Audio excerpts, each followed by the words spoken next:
गीता अध्याय 8 श्लोक 19 से 28। हे पार्थ, वही यह प्राणी समुदाय उत्पन्न होकर प्रकृति के वश में हुआ ब्रह्मा के दिन के समय उत्पन्न होता है और ब्रह्मा की रात्रि के समय लीन होता है। उस अव्यक्त से भी अति परे दूसरा अर्थात विलक्षण जो सनातन अव्यक्त भाव है, वह परम दिव्य पुरुष सब भूतों के नष्ट होने पर भी नष्ट नहीं होता।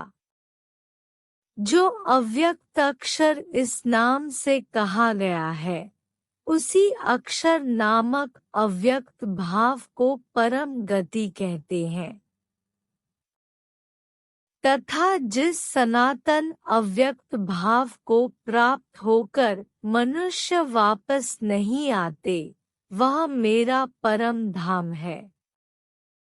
हे पार्थ, जिस परमात्मा के अंतर्गत सर्वभूत है और जिस सच्चिदानंद परमात्मा से यह समस्त जगत परिपूर्ण है, वह सनातन अव्यक्त परम पुरुष तो अनन्य भक्ति से ही प्राप्त होने योग्य है। हे भरत वंशियों में श्रेष्ठ अर्जुन, जिस काल अर्थात मार्ग में शरीर छोड़कर गए हुए योगी पीछे लौटकर नहीं आते, और जिस मार्ग में गए हुए योगी पीछे लौटकर आते हैं, उस काल को अर्थात दोनों मार्गों को मैं कहूँगा। जिस मार्ग में प्रकाश स्वरूप अग्नि का अधिपति देवता, दिन का अधिपति देवता, शुक्ल पक्ष का अधिपति देवता और 6 महीनों वाले उत्तरायण का अधिपति देवता है, शरीर छोड़कर उस मार्ग से गए हुए ब्रह्मा पुरुष पहले ब्रह्मा लोक को प्राप्त होकर पीछे ब्रह्मा जी के साथ ब्रह्मा को प्राप्त हो जाते हैं। जिस मार्ग में धूम का अधिपति देवता, रात्रि का अधिपति देवता, कृष्ण पक्ष का अधिपति देवता और 6 महीनों वाले दक्षिणायन का अधिपति देवता है, शरीर छोड़कर उस मार्ग से गया हुआ योगी चंद्रमा की ज्योति को प्राप्त होकर लौट आता है, अर्थात जन्म मरण को प्राप्त होता है।